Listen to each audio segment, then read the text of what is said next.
Welcome to Morning Joan, darling. I'm so glad you're joining me today for a dose of fashion, entertainment, and a whole lot of sass.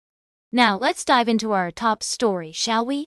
You know, the fashion industry is always trying to push the boundaries, and sometimes that means making us question everything we thought we knew about style. Case in point, 53-year-old Walton Goggins, the talented actor from The White Lotus, rocking a fluoro yellow Speedo on the cover of Cultured magazine. Yes, you heard that right. A banana hammock, if you will. Now, I know what you're thinking. Joan, has the world gone mad? But hear me out.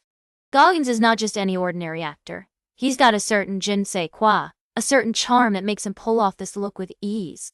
And let's be real, who wouldn't want to see a handsome man in his 50s showing off his, assets? But what's really interesting here is the shift in menswear modeling. It seems like luxury brands are finally waking up to the fact that older men can be just as stylish and desirable as their younger counterparts.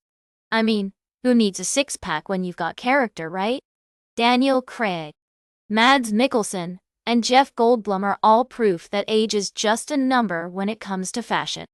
As celebrity stylist Mikey Ayubi so aptly put it, there's a relatability to these faces that is appealing to the luxury consumer. And let's not forget, older men have more disposable income, so it makes sense for brands to cater to them. It's all about authenticity, darling. Now, I'm not saying we'll all be running out to buy yellow Speedos tomorrow. But what I am saying is that this is a refreshing change from the usual young cookie-cutter models we see in fashion campaigns. And on that note, we'll take a quick break. Stay tuned, folks, because we've got more tea to spill on Morning Joan. We'll be discussing the latest entertainment news, including the rise of Walton Goggins as a fashion icon, and dishing out some style advice for all you men out there who want to rock a Speedo like a pro. We'll be right back with more tea on Morning Joan. Welcome back to Morning Joan, folk. We've got a juicy story brewing in the world of reality TV and modeling. You know I love a good docuseries, and this one's got all the makings of a drama-filled ride. So let's dive right in. Jimmy Kimmel is set to produce a new Hulu docuseries starring model sisters Grace Ann, Mary Holland, Brooks, and Sarah Jane Nada.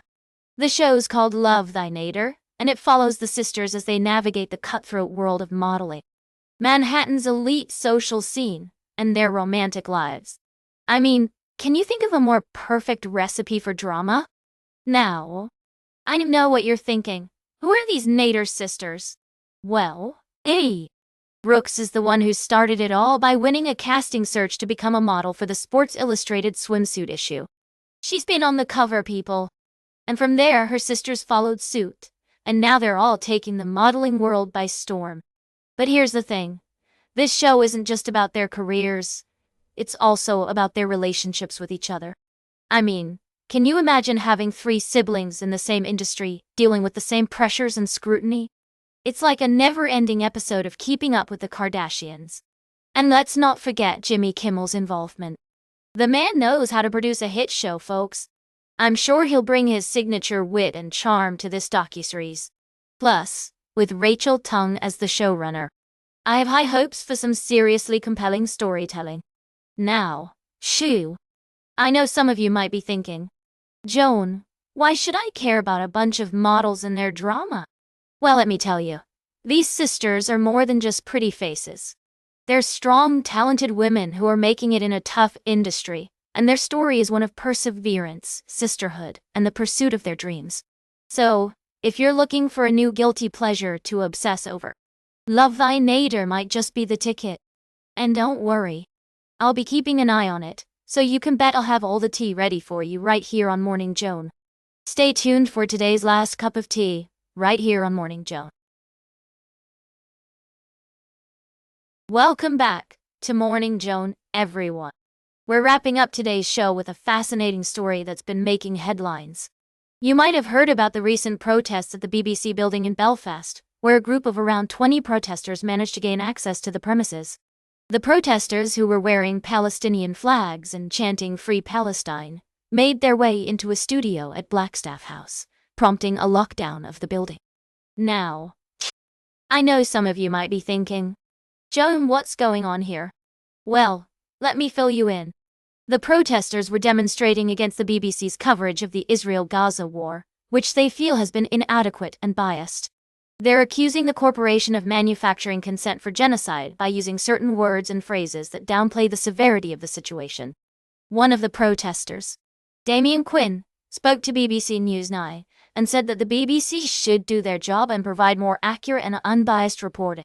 He also claimed that the protesters didn't want to disrupt the building, but felt compelled to take action because they believe the BBC is sitting silently while destruction continues in Gaza. Now, I'm not here to take sides or make any judgments, but I do think it's interesting to see how these protests are highlighting the importance of responsible journalism.